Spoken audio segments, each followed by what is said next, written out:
Hello viewers, welcome to my channel. My name is Ekwebelem. Today I'm going to be taking you on the topic which I titled Introduction to Drug Discovery and Development.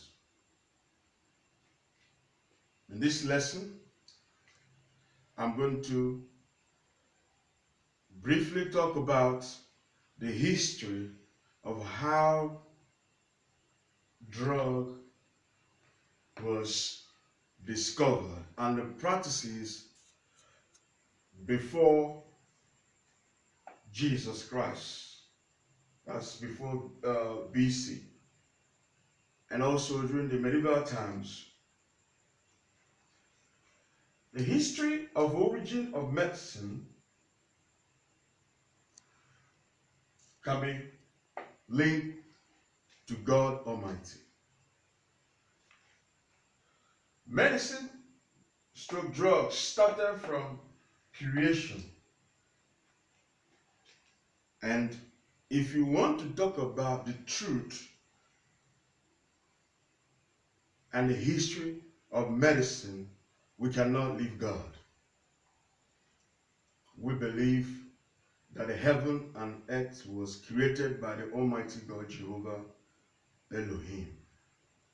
And in the Bible, we can see proof that it was God Almighty that made the herbs and the medicinal leaf, which we use today in doing what? In producing drugs and medicine. So, in Genesis chapter 1, if you're a Christian, you will understand what I'm talking about.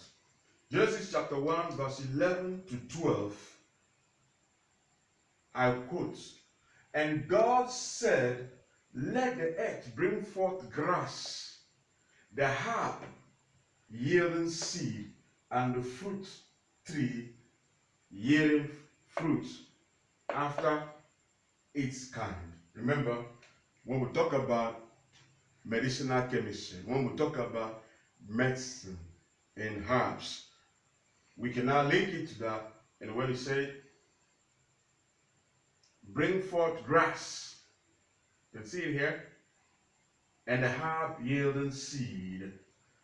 And today we know that both the herbal medicine or the herbal remedy and the orthodox medicine deals with medicinal leaf.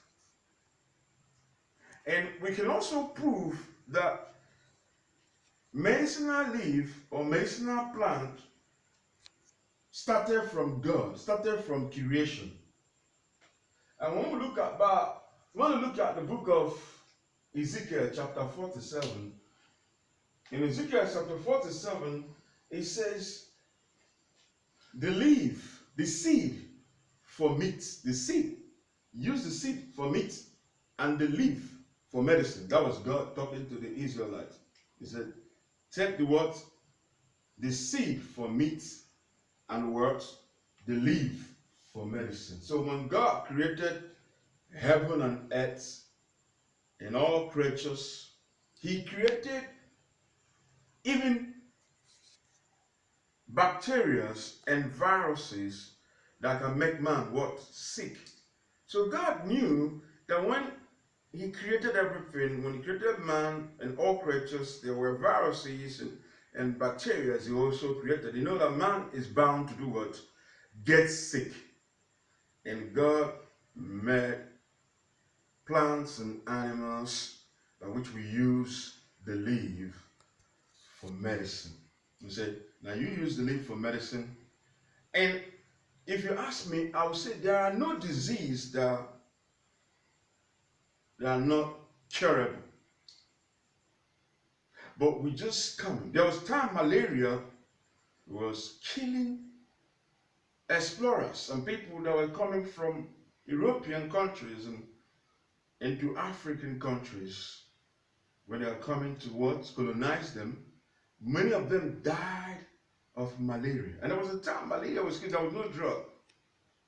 I think the people that existed that time would think that malaria was incurable.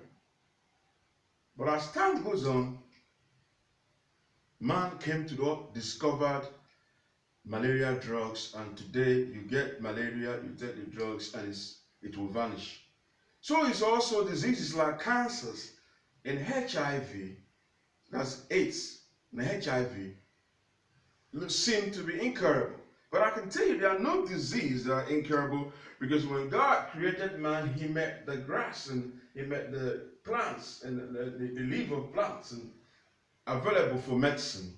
Meaning that when he created them, he knew that they are bound to get sick, and they can use this leaf if they discover the leaf of plant, and they will be able to do what? Cure themselves. So what am I trying to say? The medical or the drug discovery and development is still evolving. It's still evolving. We are still discovering drugs. Like I said to you, there will be a time HIV and AIDS and cancers will come to get the drugs. But what is happening now that man has not come to that stage, and we have not been able to do what? Utilize all the plants and all the plants and wild medicinal plants that are scattered all over the forest. We've not been able to use 3/4 of it. We have not what? Screened 3/4 of all the medicinal plants, wild plants that are scattered all over the world. We have not been able to do what? Synthesize or screen them to find out its medicinal value or the compound that is involved that can cure these diseases that seem to be incurable. So I cannot say there are no diseases that are not curable, but all I can say with development and advancement, we can get there and get some diseases that seem to be impossible to be cured will be cured. Now, before the 20th century, remember that in the biblical times, when God created man, those times before we ever talk about Moses and the rest of them, we had people that does physicians that treats people who are sick. And how do they do it? They make use of herbs. They make use of animals. They make use of different things to do what? To make concoctions, to brew drugs for people to take to get them treated. Even before the coming of Jesus Christ, it has always been there. There are people that was doing what? That was healing people through herbs and medicinal plants. And now when we come, it will take us to before the 20th century. What were the practices before the 20th century? I can say to you that mainly herbs and potions were the practices. Herbs. The same herbs that God talked about in Genesis chapter 1, 11 to 12. The herbs and potions were the practices. And you can see that we are using crude method of synthesizing herbs for herbal use. Though they were synthesizing this herb, but they were using crude method. Now we don't use those crude method to do what? To produce, to synthesize these herbs that we use today. That was before the 20th century. And also in the medieval times, the Indian Brazilians made use of herbs as what? As practices for murder, magic, and medicine. They were using this. I'm talking about medieval times. They were practicing murder, magic, and medicine. They were using these herbs and also some animals to do concoctions and potions and synthesize these herbs. So what the Indians do in a murder, they use it to murder and they use it to do what? To kill animals. They get some of this medicinal plant. Sometimes in poison.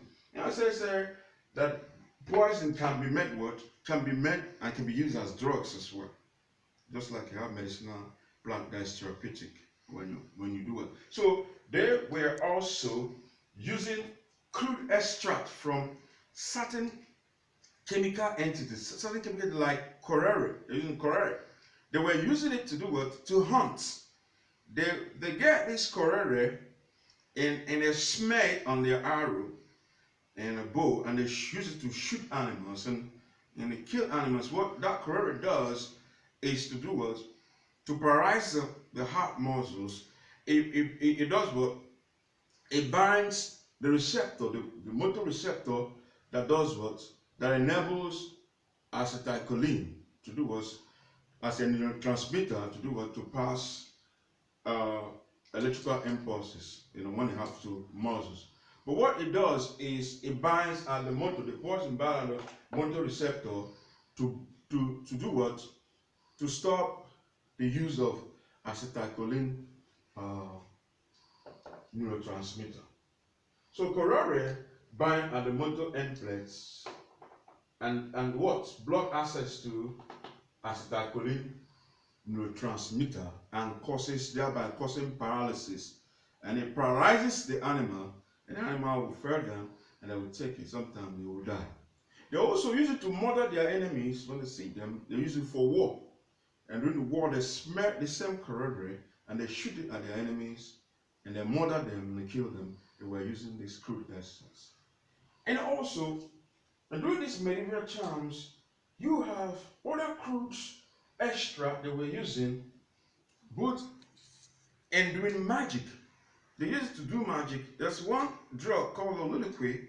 Ololiqui is in that practices that was done in South America as at that time. What they do is everything depends on the native priest who does what? Chew this plant, Ololiqui, and when you come to find out about your farm, and whether you're going to, it's a planting season, you want to know if you will be able to harvest plenty for the season, you can come to the native doctor, or whether your wife is going to bear twins or that, you come to the native priest. It's only the priest that does this thing. It's only the priest that eats that Ololiqui. It's only him that eat that plant that give that poison Ololiqui plant. He eats it. Only him. The whole native of that country, of that village, they don't eat such. Only the priest is allowed. And the priest, you come to want to find something about the priest, information about birds, about farming and farmland, and so many things. What he does is to eat that Ololiqui. He begins to chew it. But the Ololiqui, when he chew it, he goes into the spiritual realm. It takes him into the spiritual realm. He begins to hallucinate. I begin to hear voices from the gods about the planting season. So when the person is there asking him, is communicating with their gods and telling them it's going to be plenteous this season, you're going to have twins, you're going to do this, you're going to do that.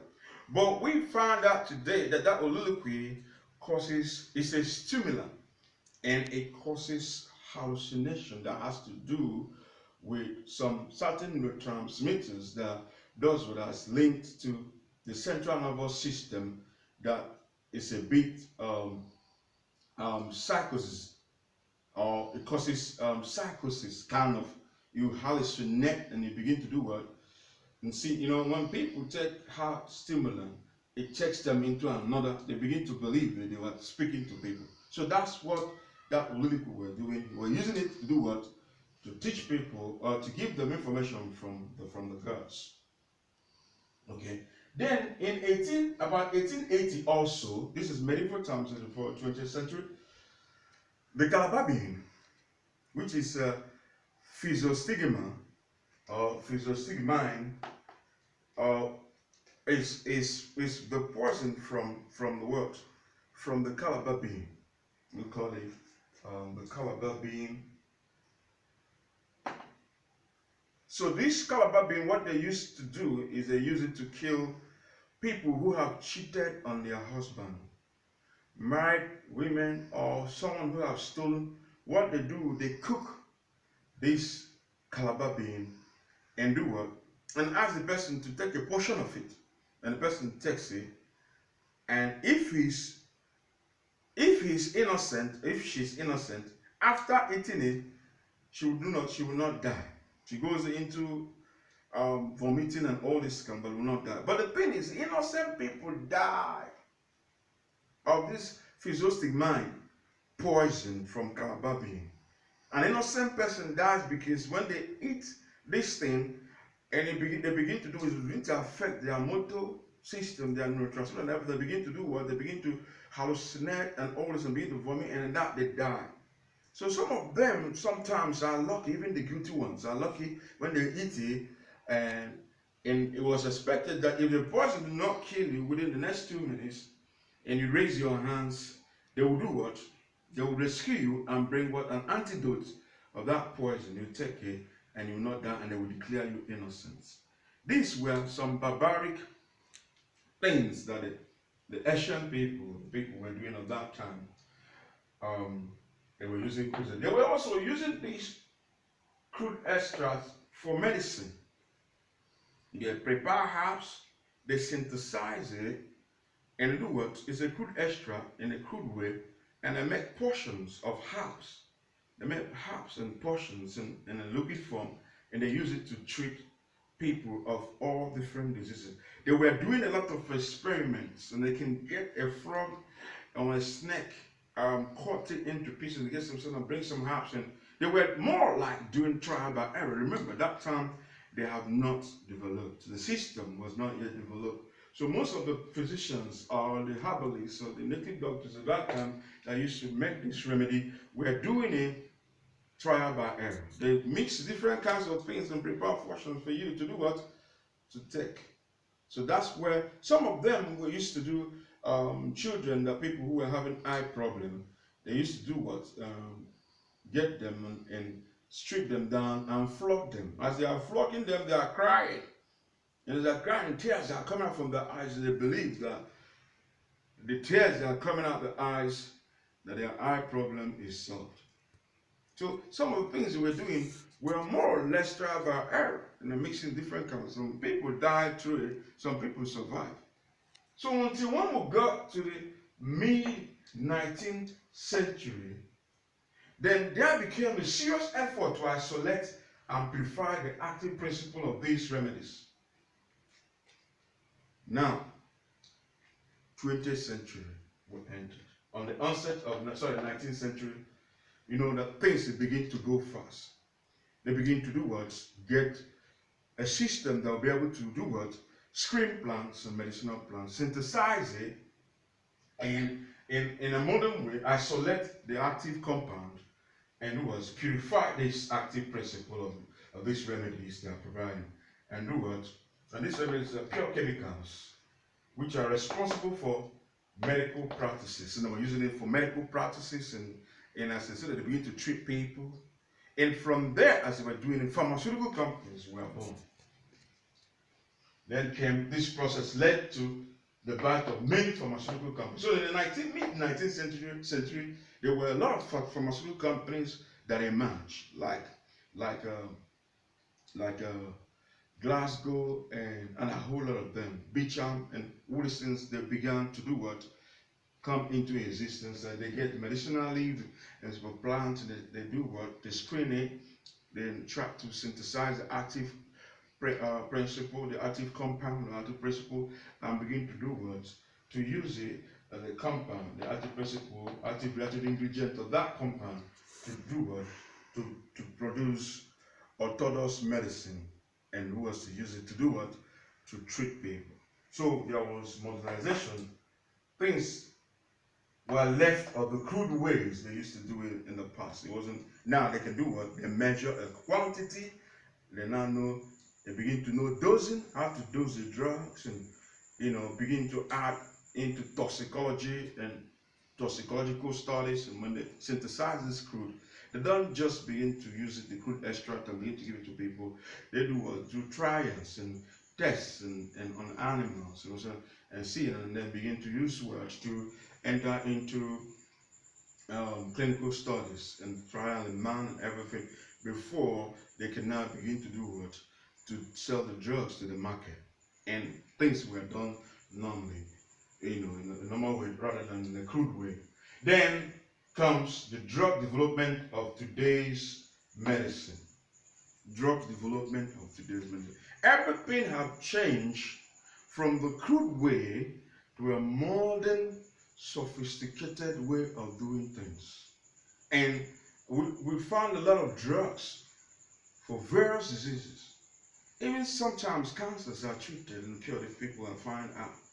We have drugs for malaria, we have drugs for different kinds of antihypertensive and so many things. And in this one, it's a rapid advancement in molecular biology and biological sciences. Now we have trained molecular biologists and that deals with molecules and the compounds and the body system and everything, the cancers and cells and how cells we are multiplying. When cells multiply irregularly, they don't do multiply. They were able to study cells and so many things of the body, and was able to do what? Get targets for certain diseases, get drugs, and the biologists also. So a combined effort of molecular biologists, cellular biologists, and biological sciences, and then you have chemists and a medicinal chemist. Then you have pharmaceuticals, pharmacists, pharmaceutics, and so many things are now made what development, drug development in modern times, and of today more advanced than any other time in the medieval times or in the biblical times. Okay, we're no longer using crude extract, even though we have herbal remedy now. We have homeopathic and herbal remedy. Then you have the orthodox medicine. So those homeopathic, they use herbal remedy to do what? To treat people. We also know that this herbal remedy, is some sort of natural, and they treat people and they get well. But sometimes the only thing about herbal remedy is, number one, the disadvantage is, number one, it hasn't got a dose. They don't have dose. Number two, it claims to cure everything. If it's in a herbal remedy test, it's going to cure your ulcer, it's going to cure your diabetes, it's going to cure your cancer, it's going to cure your this, it's going to cure your that. And that's the only weakness in herbal remedy. And orthodox medicine is a measurement more of what you are delivering into the system. You know the dose you are giving somebody. You know the dose that you can give someone a certain dose you overdose. So they control overdosing and also the what? Adverse events and adverse reactions. And some drugs which were not supposed to be given to people are now being avoided, and certain drugs which have become poison that begin to have adverse event, adverse reaction, fatal reaction, death, and all that are taken away from shelves. So we have more advancement, rapid advancement in these modern times in drug discovery. And drug discovery involves a whole lot of process. That this is only part one. Introduction to drug discovery and development, part one. There's going to be part two and others. Then when I begin to expatiate what the areas of drug discovery and development. But this is just an introductory phase of what we are going to see in the next part of the video. Just to prepare your mind and for you to understand where it all started. And that's why I'm giving you this. Now we have compounds, we have medicinal chemists, we have molecular biologists, we have biological scientists and pharmacists and doctors. We know that these people all work together to making sure we get a safer drug. So what does the modern drug discovery talk about? You go to screen in the bush forest. Medicinal plants are scattered everywhere. So what pharmaceutical companies does is they go into rational drug design. They bring people who go into the bushes and all that, gather all different kinds of wild medicinal plants and begin to do what? They study the active compound, the lead compound, and do what? And kept it in their bank. And the place they kept it. And I'm going to talk about combinatorial chemistry. And from time to time, depending on what kind of disease they want to treat. And before you can produce a drug, you know the disease that you want to produce that drug for. And when they're going for that disease, they now can refer to their lead compound where they store them and begin to study it back again and do what? And begin to match it, the drug, to the disease structure of the disease and the compound, and match them, and from there processes and begin to produce drugs and all that. So you're looking at the targets, right? We're looking at the target system. What are you targeting to do what? What the drug you're designing, what are you targeting? Where are the receptors you're targeting?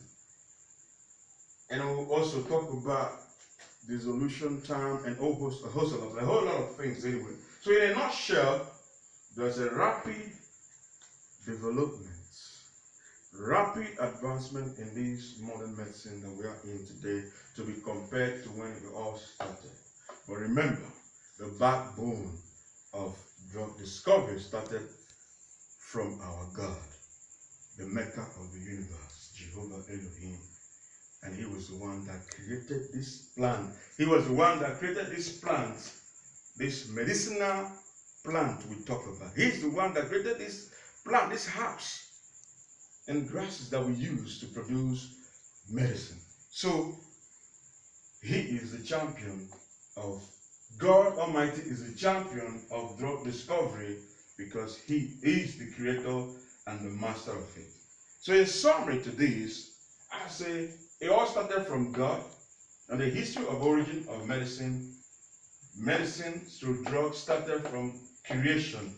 And I referred you to Genesis chapter 1 verse 11 to 12, and I also referred you to Ezekiel chapter 47.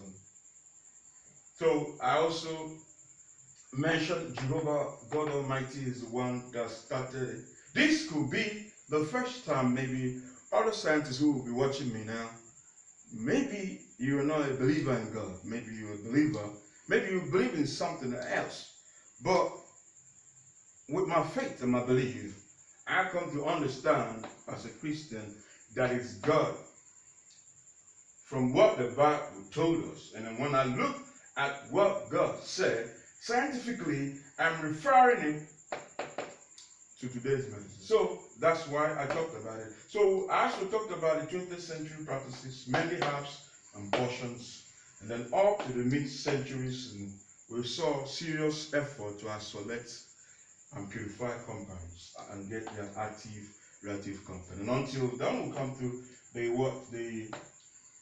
today's development of today's medicine, and that's when we talk about rapid advancement in medicine and drugs, and everything that we're doing now is more orthodox, more sophisticated, more advanced than how it was from the biblical times or the medieval times.